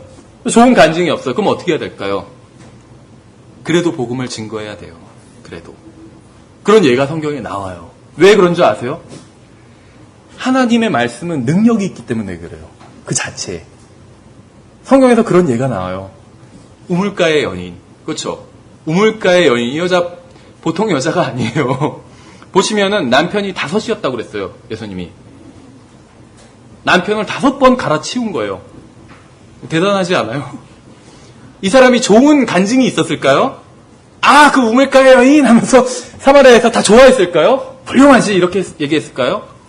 형편없는 여자지 그렇게 얘기했을 거예요. 그렇죠? 남편을 5명을 갈아치웠다니까. 뭐 어쩔 수 없었을 수도 있겠지만 심증에 그렇지 않아요? 5명이나 바꿨어요 남편을. 그렇죠? 분명히 뭔가가 사연이 있었을 거예요. 그리고 그것이 좋은 간증은 아니었을 거라는 이건 제 생각이에요. 성경에는 없지만. 그런데도 이 여자는 자기가 예수님을 만나고 나서는 바로 마을에 들어갔어요. 그렇죠? 자기가 복음을 증거했으면 어땠을까요? 사람들이 너나 잘해 그랬겠죠. 그런데 그걸 두려워하지 않았어요. 왠 줄 아세요? 예수님을 믿었기 때문이에요. 아, 이것을 믿으면 누구든지 구원받을 수 있다. 그걸 믿었기 때문에 전한 거예요. 그리고 또 믿었던 게, 또 가지고 있었던 마음의 부담이 뭐였냐면, 자기가 창피를 당하더라도 자기가 증거하면 사람들이 너나 잘해, 너나 잘해. 그렇게 한다 할지라도 자기 마을 사람들을 사랑한 거예요. 그렇죠. 그래서 복음을 증거한 거예요. 그 점에 있어서는 정말 훌륭한 여자였던 것이죠. 그렇죠. 그래서 간증이 좋아야 돼요. 복음을 증거하기 위해서는. 그러나 간증이 개판이라도 복음은 증거해야 돼요. 왜냐하면 나 때문에 구원받는 게 아니라 내가 전하는 하나님의 말씀을 증거한다면 그 말씀의 능력이 있기 때문에 구원받을 수 있다는 거예요. 그렇죠. 예, 그래서 어쨌든지 간에 복음을 증거하는 것은 좋은 어떤 환경을 마련하거나 그 사람을 위해서 기도를 한다거나 잘못된 건 아니에요. 전도지 제작을 위해서 헌금을 한다거나 다 잘못된 게 아니에요. 그런 것이 아니라 성경에서 말씀하시는 복음 증거는 입을 열어서 복음을 증거하는 거예요. 예수님에 대해서 얘기해 주는 것이죠. 이것이 복음 증거입니다. 그래서 이에 빌립이 입을 열어 바로 그 성경 기록에서부터 시작하여 그에게 예수님을 선포하니라 이렇게 말씀하고 있죠. 여기서 선포, 프리치라는 단어를 쓰고 있습니다. 우리가 생각하는 프리칭은 설교는 막 강단에서 얘기하면서 여러분 복음을 믿으셔야 됩니다 이렇게 얘기하는 거 막 그렇게 소리를 지르는 것 이런 것을 프리칭이라고 생각할 수 있는데 빌립이 그랬을까요? 마차에 지금 이디오피아 내시 옆에 빌립이 앉아서 복음을 프리치하고 있는 거예요. 당신은 복음을 믿어야 됩니다 막 하면서 소리를 놨을까요? 아니겠죠. 설명해 주었겠죠. 그래서 성경에서 말씀하시는 프리치는 예수님을 모르는 사람이죠. 예수님에 대해서 묘사하고 있는 그 부분을 읽으면서도 예수님을 몰랐어요, 내시는. 예수님을 모르는 사람에게 빌립은 예수님을 아는 사람이었잖아요. 예수님을 아는 사람이 예수님을 모르는 사람에게 예수님을 알려주는 것. 소리칠 필요도 없어요. 그냥 얘기를 했겠죠, 옆에 앉아서. 그것이 바로 복음 증거라는 것이에요. 프리치라는 것입니다. 그러니까 우리가 일반적으로 쓰는 프리치라는 말과 성경에서 말씀하시는 프리치가 약간은 다르죠. 이것이 바로 선포라는 것이에요. 한 사람이 다른 사람에게 예수님을 전해주는 것, 이것이 바로 선포라는 것입니다. 이에 빌립이 입을 열어 바로 그 성경 기록에서부터 시작하여 그에게 침례 교회를 선포하니라. 지역 교회를 선포하니라. 근본주의를 선포하니라. 바이블 빌리버가 무엇인지 선포하니라. 이런 말씀 없어요. 성경은 예수님을 선포했다고 말씀하고 있습니다. 어떤 사람들은 막 어떤 전도지를 보면 계속 복음이 잘 설명되어 있는 전도지가 있는데 어떤 전도지는 막 담임 목사님에 대해서 이렇게 자랑하는 전도지가 있어요. 담임 목사님이 얼마나 훌륭하신 분인지. 보면 훌륭해요. 보면 정말 막 좋은 대학 나오시고 뭘 하시고 굉장히 훌륭해요. 근데 그거 보고 예수님을 믿을 수는 없잖아요. 그렇죠. 어떤 분은 막 자기네 교회 자랑해요. 교회가 엄청나게 큰 교회고 어떤 교회 자랑하는 걸 봤는데 교회 건물이 있어. 제가 봐도 교회 건물이 딱 벌어져요. 정말 입이 벌어질 정도로 좋은 건물이에요. 그래서 아래 주춧돌에도 딱 그 교회 정문 옆에 그게 있어요. 2000년 무슨 건축 대상 받은 교회라고 그렇게. 그래서 교회 자랑을 하는 사람들이 있어요. 목사님 자랑. 예수님을 선포하는 거예요. 예수님을 자랑해야 돼요. 그렇죠. 근본주의 바른 것일 수 있어요. 지역교회 바른 것이에요. 다른 교회를 할지라도 그 교회를 선포하는 것이 아니라 예수님을 선포하는 것이죠. 여러분 예수님을 알고 있어요? 예수님께서 십자가 위에서 무엇을 하셨는지도 알고 계시죠? 예수님께서 여러분을 위해서, 우리를 위해서 무엇을 해주셨는지도 알고 계시죠? 그렇죠. 예수님이 우리의 구원과 관련해서 예수님이 무엇을 해주셨는지 모르시는 분 없죠, 여기에. 십자가 위에서 우리를 위해서 죽으시고 우리가 받아야 될 형벌을 대신 받으신 거잖아요. 그 묻히셨고 부활하셨잖아요. 그래서 우리도 믿으면 죽어도 다시 살 수 있는 거잖아요. 예수님처럼. 우리가 해야 되는데 대신해 주신 거예요. 죽으신 것도 대신해 주신 것이고 부활도 대신해 주신 거예요. 다. 하나님 앞에서 인정받으신 거예요. 대신 죽으셨기 때문에 지옥에 안 가도 되는 것이고 대신 살아나셨기 때문에 이제 하늘나라에 갈 수 있는 거예요. 대신해서 죽으시기까지만 하셨다면 지옥에 안 갈지 몰라도 하늘나라에 갈 수가 없어요. 그렇죠. 대신 살아나신 거예요. 그래서 하늘나라에 갈 수 있는 것이죠. 우리를 위해서 무엇을 해주셨는지 우리는 알고 있어요. 그러면 우리는 복음을 전할 수 있는 거예요. 다른 거 다 몰라도 이것만 알면 복음을 전할 수 있는 거예요. 상대방이 설득 안 될 수도 있어요. 근데 성경에서는 상대방을 설득할지니라 이런 명령은 없어요. 설득하면 좋지만 설득할지니라 이런 명령은 없다는 것이죠. 복음을 증거하라는 명령만 있어요. 그러니까 복음을 증거할 수는 있다는 것이죠. 예전에 들었던 설교가 있었는데 그 한국 목사님이었어요. 근데 이분이 복음은 나름대로 열정적으로 전하시는 분이었고 자기 교회 성도들 대형 교회였거든요. 성도들에게도 굉장히 복음 증거에 대해서 왜 복음을 증거하지 않느냐 질책하는 그런 설교를 하시더라고요. 근데 그 설교를 듣는데 굉장히 찔림이 오더라고요. 이분이 하는 말, 이 설교에서 했던 말이 그거였어요. 여러분들 복음을 믿으시나요? 성도들이 다 아멘해요. 우리는 아멘 별로 안 하지만 보통 아멘 하잖아요. 아멘 그래요. 정말로 예수 그리스도를 믿으면 누구든지 믿으면 지옥에 가지 않는다고 믿으시나요? 그러니까 다 또 아멘 그래요. 근데 그걸 믿는데 여러분들 왜 복음을 증거하지 않으세요? 그렇게 얘기를 하는 거예요. 그러면서 여러분들은 사기꾼이라고. 여러분들은 거짓말쟁이고 사기꾼이라고. 그렇죠? 누구든지 복음을 믿으면 구원받을 수 있다고 믿으면서 그걸 증거하지 않아요. 여러분들은 영적인 사기꾼이라고 자기 교회 성도들을 그렇게 질책하시더라고요. 굉장히 찔림이 있었어요. 그렇죠? 우리는 복음을 진지하게 믿는가 이걸 한번 생각해 봐야 돼요. 복음을 믿냐 하면 다 믿는다고 얘기해요. 그런데 정말 진지하게 믿는가? 우리가 밖에서 만나는 누구든지 복음을 믿으면 구원받을 수 있죠. 그게 왜 증거를 안 하는가? 그럼 복음을 그만큼 진지하게 믿지 않는 거예요. 사실은. 그렇죠. 그래서 성지순례 하잖아요. 근데 성지순례가 아니라 그리스도인들은 지옥순례를 한번 해볼 만한 것 같아요. 고통당하는 거 빼고 지옥에 한번 가보면 그렇죠. 그 모습을 보면 복음을 증거할 것 같아요. 그렇죠. 지옥에 가보면. 제가 예전에 그 병원에 입원했었던 적이 있는데 비명소리를 들었던 적이 있어요. 비명소리. 어떤 비명소리냐면 그 입원에 중환자실에 입원했던 자기의 자식이 죽었어요. 그 부모가 우는 복도에서 우는 소리인데 이거는 보통 우는 소리랑 달라요. 너무 서글프게 울더라고요. 막 비명을 지르면서. 얼마나 괴로웠겠어요. 근데 지옥에서 그런 고통을 당하고 있는 거라고 생각이 들더라고요. 그렇죠? 그래서 근데 지옥에 순례를 할 수는 없잖아요. 그렇죠? 현실적으로 봤을 때 어떤 사람 자기가 죽었다가 지옥에 갔다느니 하늘나라에 갔다느니 하는데 성경적으로는 별로 설득력이 없는 얘기들이거든요. 옛날에 펄시콜레에 내가 가본 천국 이런 거 있잖아요. 근데 성경의 묘사랑은 달라요, 너무. 그렇죠? 그래서 그건 설득력이 없고 실질적으로 지옥에 한번 그리스도인들이 투어를 했으면 좋겠는데 방법이 없어요. 근데 인터넷을 보다가 보니까 한 가지 비슷한 방법을 알 수 있는 그 비슷한 체험, 지옥 체험을 할 수 있는 방법이 있더라고요. 그럼 뭐냐면은 혹시 알보칠이라고 들어본 적 있어요? 알보칠? 아시는 분들은 지금 아실 텐데 이게 뭐냐면은 인터넷에서는 악마의 약 이런 식으로 불려요. 알보칠. 이게 물약이에요. 스포이드해서 딱 떨어뜨려서 하는 건데 뭐냐면은 입이 헐거나 했을 때 바르는 약이에요. 근데 입이 헐면 한 일주일 고생하잖아요. 그렇죠? 일주일이 아주 극심한 고통은 아니지만 입이 빵꾸가 나면 소위 일주일이 막 따끔따끔하고 밥 먹을 때도 힘들고 그래요. 그렇죠? 그런 경험 해보신 적 있으시죠? 그럴 때 두 가지 방법이 있어요. 하나는 일주일 동안 그런 고통을 계속 감내하느냐. 그럼 일주일이나 열흘 지나면 없어지잖아요. 또 그게. 또 하나 방법은 뭐냐면 알보칠을 바르는 거예요. 약국에 가서 알보칠 하나 주세요. 이렇게 얘기해보세요. 근데 요즘 나오는 알보칠은 희석시킨 거라고 하더라고요. 진짜 옛날 알보칠이 있어요. 몇 년 전까지 생산이 되던. 이 알보칠은 어떤 특징이 있냐면 입 빵꾸난데 알보칠을 한 방울 찍어서 바르잖아요. 그러면 3초간 극심한 고통을 느끼게 돼요. 극심한. 그러니까 일주일치의 그 입 빵꾸난 고통이 3초로 축약된대요. 그래서 알보칠에 대한 인터넷 보면 간증들이, 알보칠 한번 검색해보세요. 간증들이 굉장히 많이 나와요. 심지어 어떤 사람은 이렇게 얘기해요. 무신론자도 알보칠을 바르면 미친 듯이 박수를 치면서 내게 강 같은 평화를 부르게 된다고.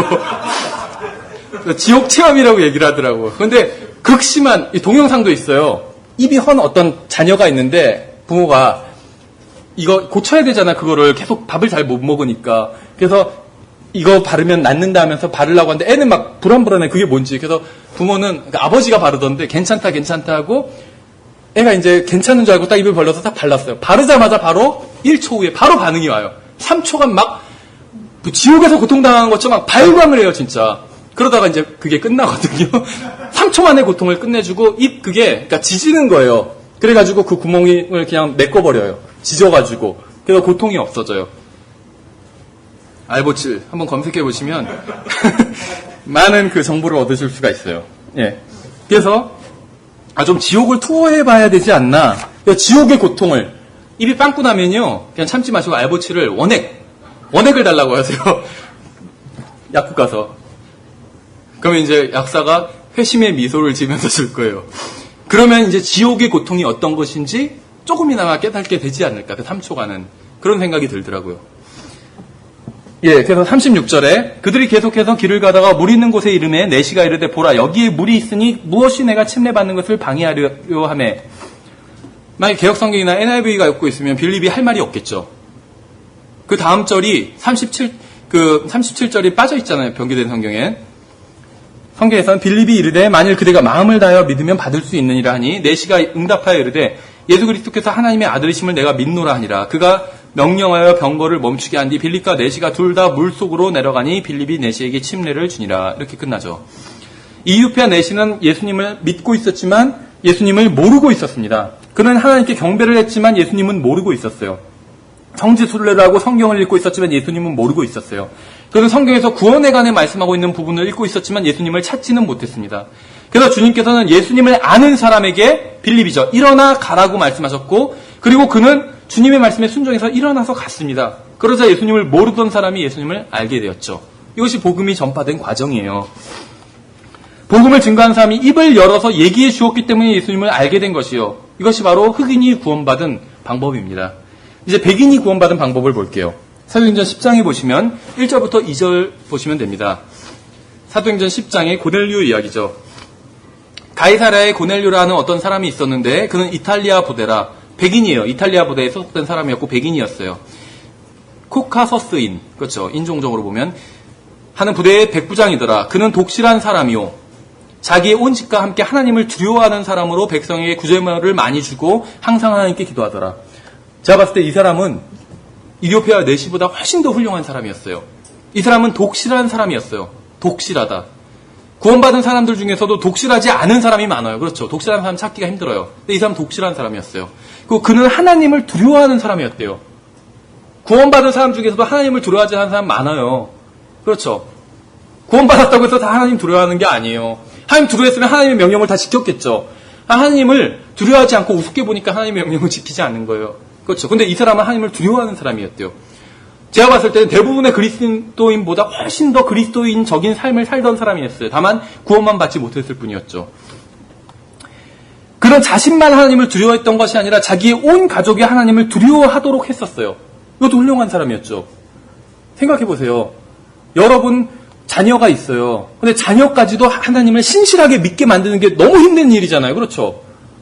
나 자신도 하나님을 신실하게 믿는 게 힘든데 다른 사람에게 그게 내 자녀나 내 가족이라 할지라도 다른 사람을 하나님을 신실하게 믿도록 인도하는 거 가까운 내 가족을 힘든 일이에요. 근데 고넬료는 그런 사람이었어요. 자기만 하나님을 두려워했던 게 아니라 가족까지도 하나님을 두려워하게 했던 사람이었어요. 훌륭한 사람이었죠. 그는 또 구제물을 많이 주는 사람이었대요. 그리스도인 중에서도 다른 사람 돕지 않는 사람 많아요. 근데 이 사람은 다른 사람들 또 돕는 사람이었어요. 굉장히 훌륭한 사람이었죠. 그거 보시면 그는 항상 하나님께 기도하는 사람이었대요. 항상 기도하세요, 여러분들. 정말 훌륭한 사람이었던 것 같아요. 지금 수요일에 어머니가 이제 누나 애 받으러 미국에 가셨거든요. 근데 어머니가 이제 미국에 한 2, 3년마다 한 번씩 가세요. 그리고 이제 그래도 비교적 해외 여행을 많이 하셨어요, 혼자. 근데 수요일에 가셔가지고 어머니가 행방불명이 된 거예요, 행방불명이. 그래서 미국 이제 비행기를 3번을 타거든요, 총. 일단 디트로이트까지 그 국제선을 타고 거기서 또다시 도시 이름 뭐더라? 제가 까먹었어요. 근데 거기서 국내선을 타고 최종적으로 아주 작은 비행기를 타고 또 가야 돼요. 그런데 2번은 타는데 1번을 못 탄 거예요. 그 짐을 실수로 다 붙여가지고 핸드캐리도 다 붙여도 여권도 없는 상태래요. 아무것도 없고. 그 어머니가 전화번호 적은 수첩도 다 없고. 미국에 작은 누나 큰 누나가 있는데 그 전화번호도 다 몰라요. 아무것도 없고 지갑만 갖고 계셨대요. 돈만 갖고 계셨어요. 그래가지고 행방불명 돼가지고 이게 막 수요일에 이거 어떻게 해야 되냐 해가지고 막 저희도 막 어떻게 할 줄 모르겠고 난리가 났었어요, 집에서는. 기도를 했겠죠. 간절히. 그랬는데 다행히 어머니가 이제 어디에서 뭐 하소연을 하셨겠죠. 그래가지고 다행히 이제 비행기를 어떻게 마련해서 타서 갔대요. 결국 그래서 최종 목적지까지 갔다고 연락이 왔어요, 다음날. 그래서 감사합니다 했고 그렇게 지나갔어요. 다행이다 하고. 나중에 생각해보니까 감사 기도를 안 했더라고요, 제가. 감사 기도를. 급할 땐 막 기도하잖아요. 끝나고 나서도 기도를 하는 사람들이 있어요. 기도를 해야 돼요, 끝나고. 그렇죠, 감사하다고. 근데 감사하다고 안 한 거예요. 그러니까 그러니까 화장실 들어갈 때 달랐고 나올 때 달랐던 거죠. 그런데 이 백부장 고넬료는 항상 기도하는 사람이었대요. 일을 시작할 때 기도하고 끝마칠 때 기도하고. 그렇죠. 훌륭한 사람이었어요. 이 사람은. 대부분의 그리스도인, 저 포함해서 훨씬 더 훌륭한 사람이었던 것 같아요. 내가 이 사람보다 나은 건 구원받았다. 이거 하나뿐이 없는 것 같아요. 훨씬 훌륭한 사람이었어요. 그래서 사도행전 10장에 나온 고넬료는 분명히 훌륭한 사람이었습니다. 그러나 하나님을 두려워하고 항상 기도하고 다른 사람을 구제하는 사람이었어요. 그런데 예수님을 찾지는 못했던 사람이에요. 스스로 예수님을 찾지는 못했어요. 구원받지 못했던 것이죠. 여기서 사도행전이 끝나면 사도행전 10장 바로 여기서 1, 2절에서 끝나요. 이 사람 죽어서 어디 갔을까요?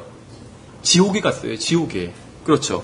근데 참고 선을 행하며 영광과 존귀를 구하는 사람들은 하나님께서 하나님을 알 수 있도록 인도해 주신다고 로마서에서 말씀하셨잖아요. 이 사람이 해당되는 경우겠죠. 3절 보시면 하루는 9시쯤 되어 그가 환상 중에 하나님의 천사가 자기에게 들어와 이르되 고넬료야 하는 것을 분명히 보매 그가 그를 바라보고 두려워하여 이르되 주여 무슨 일이니까 하니 그가 그에게 이르되 내 기도와 구제가 올라와 하나님 앞에서 기억되었은즉 지금 사람들을 욥바로 보내어 베드로라는 시몬을 부르라. 그가 시몬이라는 무두장이와 함께 묵고 있는데 그의 집은 바닷가에 있느니라. 내가 마땅히 해야 할 일을 그가 내게 말하여 주리라 하더라. 왜 천사가 복음을 직접 전해주지 않았는지 이상하지 않으세요? 천사가 나타났어요. 훌륭하게 산 사람에게 천사가 나타나서 복음을 바로 얘기해 줄 수도 있었겠죠. 그런데 지금 이 시대의 천사들은 복음을 전하도록 허락받지를 못했어요. 이런 사람들이 있어요. 자기가 구원받게 된 게 갑자기 천사가 나타나서 자기에게 넌 무엇을 해라. 너는 이제 죽어도 하늘나라에 갈 것이다. 막 이런 걸 얘기해 주었다는 사람이 있어요. 그건 거짓말이에요. 지금도 만약에 천사가 나타난다면 무슨 말을 할까요? 어느 교회에 가서 복음을 들어라. 이렇게 얘기할 것 같아요. 그렇죠. 누구에게 가서 복음을 들어라. 너희 직장에 있는 누구에게 가서 복음을 들어라. 이렇게 얘기했을 것 같아요. 최근에 저희 교회에서도 구원받으신 분 계시잖아요. 그렇죠. 최근순 자매님. 만약에, 최근순 자매님은 그렇지 않지만, 만약에 천사가 나타났다면 그 자매님 앞에 정 과장에게 가서 복음을 들어라. 이렇게 얘기했을 것 같아요. 그렇죠. 그래서 천사들은 복음을 전하고 싶어도 그게 허락되지 않았어요. 그렇죠. 얼마나 답답할까요? 우리를 보면. 와, 막 복음을 화끈하게 전하고 싶은데 천사가. 와, 왜 그리스도인들은 답답하게 복음을 안 전할까? 이렇게 생각하겠죠. 근데 또 입장이 바뀌어보면 자기들도 복음을 전할까? 이런 생각이 들지만, 어쨌든지 간에 그건 제 생각이고, 근데 그렇진 않을 거예요. 왜냐하면 성경에서는 우리가 복음 선포하는 것을 천사들도 살펴보기를 갈망하고 있대요, 막. 그렇죠. 관심이 대단히 많은 거예요. 우리가 막 좋은 대학에 가고 좋은 집에 사고 이런 거에 관심 없어요. 천사들은. 좋은 차를 사고 그렇죠. 로또가 막 당첨되고 그렇죠. 우리 자녀가 좋은 대학에 가고 학교에서 상장을 받아오고 이런 거에 관심 없어요. 복음 전파에 관심이 있어요. 천사들은. 그것이 가장 중요한 일이기 때문에. 그래서 천사들은 고넬료를 도와줄 수가 없었습니다. 만약 천사가 사람들 앞에 나타난다 할지라도 그들은 복음에 대해서 할 수 있는 말은 아무것도 없어요. 복음을 간절히 듣기 원하는 고넬료에게 천사가 한 말은 베드로를 부르라. 이 말이 다였어요. 그렇죠. 19절을 보시면 베드로가 그 환상에 대하여 생각할 때 성령께서 그에게 이르시되 보라 세 사람이 너를 찾으니 그러므로 너는 일어나 내려가서 아무것도 의심하지 말고 그들과 함께 가라. 앞에서 일어나 가라 또 그 말이 나오죠. 내가 그들을 보내었느니라 하시니라. 여기 밑줄 그어야 될 분이 있어요. Arise and go. 또 나오죠. Arise and go. 일어나 가라. 주님께서 빌립에게 하셨던 말씀이 무엇이었죠? 일어나 가라는 말씀이었죠. 성경은 베드로가 그들과 함께 갔다고 말씀하고 있어요. 주님께서 베드로에게 가라고 말씀하셨을 때 베드로는 갔고 빌립도 가라는 명령을 들었을 때 바로 갔어요. 21절에 보시면 이에 베드로가 고넬료가 자기에게 보낸 사람들에게 내려가 그들에게 이르되 보라 내가 곧 너희가 찾는 사람인데 너희가 무슨 까닭으로 왔느냐 하니 그들이 이르되 백부장 고넬료는 의로운 사람이요 하나님을 두려워하는 사람으로 온 유대 민족 가운데서 좋은 평판을 얻고 있는데 그가 하나님으로부터 거룩한 천사편의 경고를 받고 사람을 보내 당신을 자기 집으로 초청하여 당신의 말씀을 들으려 하나이다매. 와, 여기서 보면 고넬료가 또 훌륭한 사람이라는 게 나와요. 여러분이 없는 곳에서 여러분의 아랫사람이 여러분을 의롭다고 칭찬하면 여러분 정말 좋은 사람인 거예요. 그렇죠.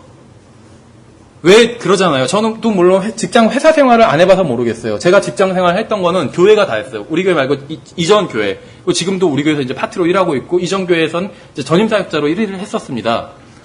근데 교회에서는 그래도 직장 상사라고 보면 담임 목사님이잖아요.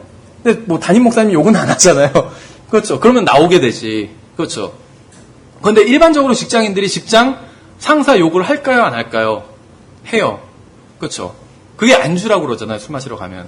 과장 얘기, 뭐 부장 얘기, 그렇죠. 대부분 직장 상사들은 악한 것 같아요. 그런 얘기를 들어보면. 어쨌든지 간에 직장 상사의 욕을 해요. 직장 상사는 이제 더 효율적으로 막 사람들을 부리기 위해서 더 막 쪼우겠죠. 그럼 당연히 아래 쪼임을 당한 사람 입장에서는 욕을 하겠죠. 그런데 고넬료 욕을 할 수도 있었겠죠. 아니면 의로운 사람이라는 얘기를 뺐을 수도 있어요. 그렇죠. 그냥 고넬료라는 사람이 당신을 부르라고 우리를 보내서 우리가 부르러 왔다. 이렇게만 얘기해도 돼요. 그런데 의로운 사람이요. 고넬료는 의로운 사람이라고 얘기하고 있어요. 하나님을 두려워하는 사람이라고 얘기하고 있고. 그러니까 고넬료가 정말 제대로 된 간증을 갖고 있던 사람이에요.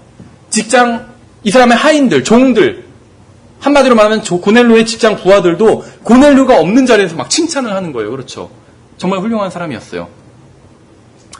그래서 당신을 자기 집으로 초청하여 당신의 말씀을 드리려 하나이다. 그러니까 이 고넬료의 간증이 다 우리 간증이 돼야 돼요. 그리스도인의 간증이. 그렇죠. 고넬료의 이 특징들, 항상 기도하고 다른 사람들 구제하고 하나님을 두려워하고 또 고넬료가 없는 데서도 고넬료를 아는 사람들은 다 칭찬을 하고 이게 우리의 간증이 돼야 돼요. 우리의 간증이. 그렇죠.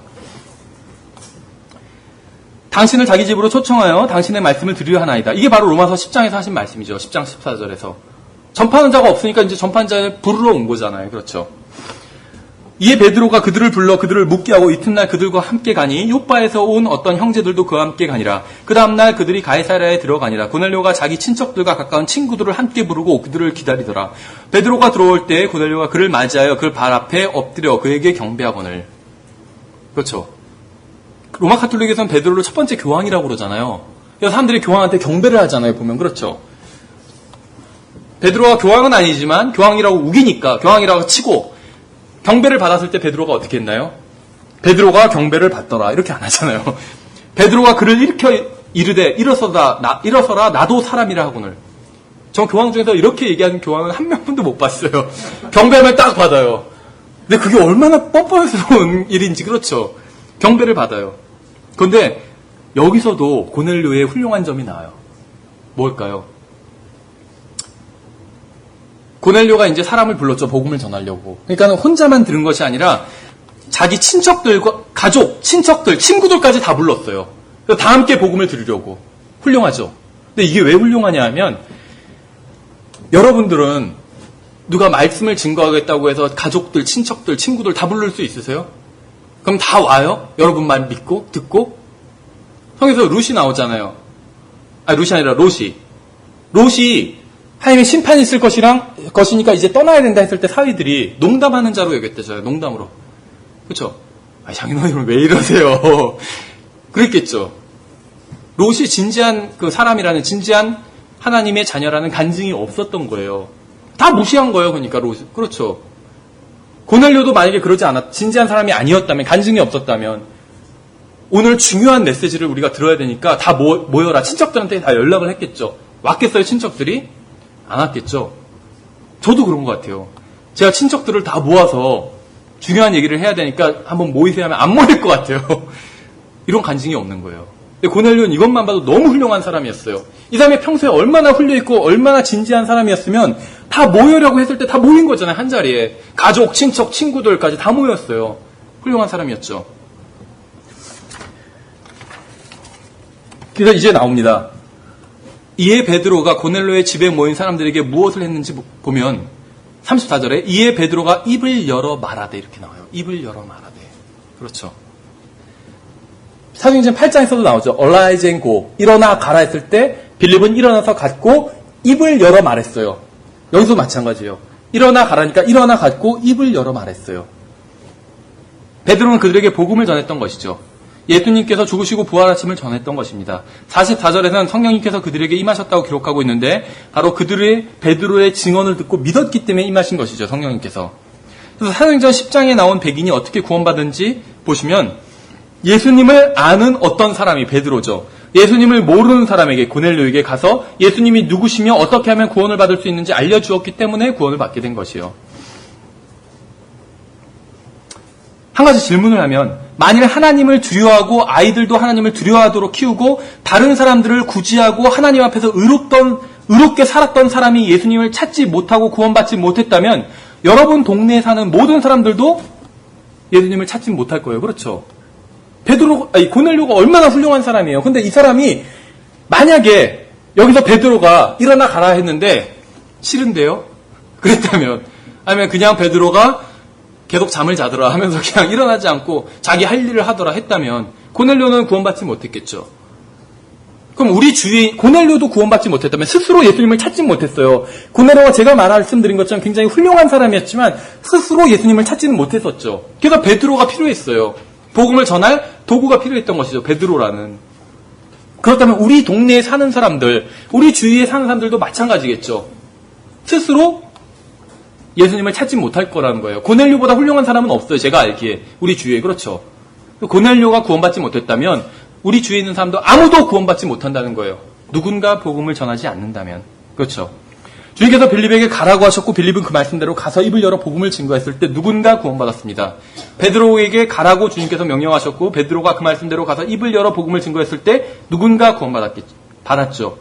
주님께서 우리에게 가라고 하실 때 우리가 가서 입을 열어 복음을 증거한다면 어떤 일이 벌어질까요? 아마 누군가 구원받을 수 있을 거예요. 그렇죠. 우리는 빌립과 베드로와 같은 하나님을 믿고 같은 성령님의 인도를 받고 같은 복음을 전파해요. 그렇죠. 그때나 지금이나 세상은 똑같이 악해요. 지금만 악한 것이 아니라 그때도 악해요. 어떤 사람은 그래요. 이때는 사람들이 순진했으니까 믿었지 이렇게 생각할 수도 있는데 마찬가지요. 갈라디아서는 이 악한 현 세상이라고 했어요. 그렇죠. 갈라디아서를 기록하면서 사도 바울은 자기가 지금 살고 있는 세상이 악하다는 거예요. 정치인도 악하지. 그때 정치인이 누구였어요? 네로였잖아요. 네로. 그렇죠. 우리 이명박 대통령 욕하는 분들이 많이 있어요. 저도 뭐 가히 좋아하진 않지만 욕하는 분들이 많이 있는데 인터넷에서 그래도 네로보단 나을 거 아니에요. 그렇죠. 이명박 대통령이. 적어도 아무리 싫어도 네로보단 낫잖아요. 네로는 완전 살인마잖아요. 로마를 막 불태웠고. 이명박 대통령 아무리 그래도 그 강이나 파시지 뭐 그런 건 안 하시잖아요. 무슨 불태우거나. 건설하시지 이명박 대통령은 오히려. 태우시는 분이 아니잖아요. 훨씬 훌륭해요. 네로에 비하면. 그러니까 사도 바울이 살던 시대보다 우리가 살던 시대가 훨씬 좋아요. 이때는 복음을 전하면 막 잡혀갔잖아요. 그렇죠. 박해를 당하고 우리는 잡혀가요? 욕이나 좀 먹겠죠. 욕이나. 그렇죠. 시끄럽게 떠들지 마 이렇게 욕이나 먹겠죠. 아무도 우리에게 뭐라고 안 해요. 잡아가지도 않고. 훨씬 지금이 나아요. 이때보다. 그렇죠. 똑같다는 거예요. 그래서 이 세상이 너무 사악해서 복음을 믿지 않는다고 생각할지 모르지만 이 세상은 오래전부터 사악했어요. 똑같이. 사도행전 9장에 나오는 이제 동양인, 지금 시간이 거의 다 됐는데 동양인을 한번 살펴보도록 하겠습니다. 이 사람은 셈족에 속한 사람으로 유대인이었어요. 그는 길을 가고 있었어요. 주님께서 그의 눈을 치셔서 눈이 멀게 됐죠. 바로 바울이었죠. 바울. 6절에 보시면 그가 떨며 심히 놀라 이르되 주여 내가 무엇을 하기 원하시나이까매 주께서 그에게 이르시되 일어나 도시로 들어가라. 그러면 내가 반드시 해야 할 일을 듣게 되리라 하시니라. 근데 여기서도 놀랍지 않으세요? 천사가 나타났을 때 복음을 직접 증거하지 않았죠. 예수님이 부활하신 예수님이 나타났어요. 복음을 직접 증거할 수도 있을 것 같죠. 내가 무엇을 하길 원하시나이까 하면 나를 믿으라 하겠죠. 안 그러셨어요. 도시로 들어가면 누군가가 얘기를 해줄 거라고 하셨어요. 그러니까 하나님께서 사람이 복음을 증거하는 이 스타일, 이 복음 선포, 이 방법을 얼마나 선호하시는지가 극명하게 나오는 것이죠.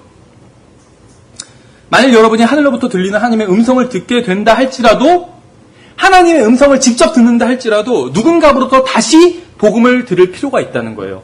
그러니까 하나님께서는 직접 복음을 말씀하신 적이 한 번도 없어요. 항상 누군가가 복음을 다시 얘기해 주도록 그렇게 인도해 주신다는 것이죠. 그래서 하나님의 음성을 직접 들으면 믿겠다고 하는 사람이 있어요. 그러나 하나님의 음성을 직접 듣는다 할지라도 누군가로부터 다시 복음을 전해 들어야만 한다는 것이죠. 계속해서 다음 절 잘 읽으면 다마스커스에 아나니아라는 어떤 제자가 있더라. 주께서 환상 중에 그에게 이르시되 아나니아야 하시거늘 그가 이르되 보소서 주여 내가 여기 있나이다 하매 주께서 그에게 이르시되 일어나 곧은 거리라 하는 거리로 가서 유다의 집에서 사울이라 하는 5 사람을 찾으라. 보라 그가 기도하고 있느니라. 여기서도 보면 일어나서 가라는 말씀이 있죠. Arise and go. 이게 나와요. 영어에서는 바로 붙어 있어요. Arise and go가. 떨어져 있나요? 어쨌거나 arise and go라는 표현이 나와요. 주님께서 빌립에게 무엇이라고 말씀하셨냐면 일어나서 가라고 말씀하셨죠. 주님께서 베드로에게 하신 말씀도 일어나 가라는 말씀이었어요. 주님께서 우리에게 무엇이라고 말씀하실까요? 여러분에게 무엇이라고 말씀하실까요? 너는 집에서 쉬고 목사가 대신 가게 하라. 이렇게 말씀하실까요? 아니에요. 우리에게도 일어나서 가라고 말씀하실 것이에요. 여러분이 일어나 가서 복음을 증거하는 것이 바로 주님께서 원하시는 것입니다. 제가 복음을 증거해야 될까요? 이렇게 다시 구할 필요가 없어요. 그렇죠. 예전에 제가 그 오후 성경 공부를 한번 할 때 하나님께서 기도에 응답하시는 방법에 대해서 말씀을 드린 적이 있죠. 우리가 기도를 하면 하나님께서 응답을 4가지로 하신다고 했죠. 예스로 응답하실 때가 있고, 구하는 것을 하나님께서 그래, 예스로 응답하실 때가 있고, 또 노로 응답하실 때도 있다고 말씀을 드렸죠. 노. 또 다른 건 기다려라고 응답하실 때가 있다고 그랬죠. 기다려라. 지금은 때가 아니다. 우리가 어떤 걸 구하는데 기다려라. 이렇게 응답하실 수도 있고, 마지막으로 하나님께서 응답하시는 방법이 바로 더 이상 기도하지 말고 일어나서 가라. 이렇게 응답하실 때가 있다고 말씀드렸죠. 그건 어떤 경우냐면 하나님께서 성경에 명령하신 경우, 예를 들면 내가 도둑질을 해야 될까요? 이런 건 하나님의 뜻을 구할 필요가 없어요. 도둑질하지 말지니라 이렇게 말씀하셨잖아요. 마찬가지로 복음을 증거해야 될까요? 이렇게 구할 필요가 없어요. 복음을 증거하라고 말씀하셨잖아요. 그래서 하나님께서 베드로와 빌립과 아나니아에게 명령하신 것처럼 우리에게도 똑같은 것을 명령하실 거라는 것이죠.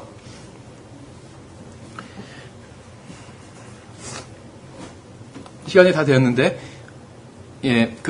11절부터 읽어보면 주께서 그에게 이르시되 일어나 고든 거리라 하는 거리로 가서 유다의 집에서 사울이라는 다소 사람을 찾으라. 보라 그가 기도하고 있느니라. 그가 환상 중에 아나니아라는 사람이 들어와 자기에게 안수하여 시력을 받게 하는 것을 보았느니라. 하나님께서는 고넬료에게 천사를 보내서 베드로를 부르게 하셨죠. 그런데 여기서도 참 놀라운 게 있어요. 하나님께서 아직 베드로가 메시지를 듣기도 전에 사람들이 그가 올 것이라고 미리 말씀하셨어요. 보세요. 고넬료 쪽에 하나님께서 먼저 나타나셔서 메시지를 전해주셨어요. 그러면서 베드로를 부르라고 말씀하셨어요. 그럼 부르면 그가 올 것이다 말씀하셨죠. 그리고 나서 하나님께서는 베드로에게 환상 중에 나타나셨어요. 그렇죠. 그래서 누가 찾아올 테니까 가라고 말씀하셨어요. 그렇죠. 여기도 마찬가지예요. 아직 아나니아가 아직 메시지를 듣기도 전에 사울에게 그가 올 것이라고 말씀하셨어요. 네가 누굴 찾으면 그가 올 것이라고 말씀하셨죠. 한번 이걸 생각해 보세요. 하나님께서 직접 나타나지는 않으시겠지만 이것도 가정을 해서 만약에 하나님께서 저와 여러분에게 여러분의 이웃에게 나타나셔서 여기 앉아 있으면 이우진이 하면 여러분들이 전유루가 올 것이라고 말씀하실 수 있으실까요? 대단한 신뢰인 것 같아요. 이거 하나님이. 그렇죠. 우리가 하나님을 믿지만 하나님도 베드로를 믿으셨던 거예요. 가라고 하면 갈 거라고 믿으셨어요. 베드로가 막 버티고 안 가고 그럴지 않을 거라고 아셨던 거예요. 그러니까 당당하게 말씀하셨던 것이죠. 누가에게 나타나셔서 베드로를 부르면 그가 올 것이다. 복음을 전하러. 그냥 기다리라고. 근데 우리 이웃에게도 그렇게 말씀하실 수 있을까요? 네가 누굴 부르면 올 것이다. 근데 안 와요. 우리가. 비슷한 경우가 있죠. 욥기에서 하나님께서 마귀에게 욥을 막 자랑하시잖아요. 그렇죠?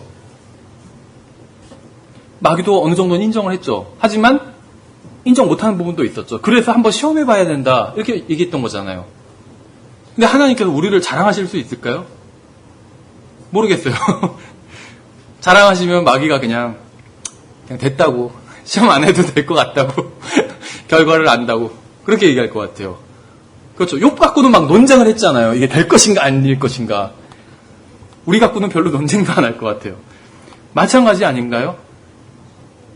하나님께서 우리에 대해서 이렇게 아주 장담을 하시면서 얘기하실 수 있을까요? 네가 누구를 부르면 누가 갈 것이다. 대단한 신뢰인 것 같아요. 그렇죠. 하나님께서 빌립과 베드로와 아나니아가 가라는 명령에 순종해서 갈 것을 확신하고 계셨어요.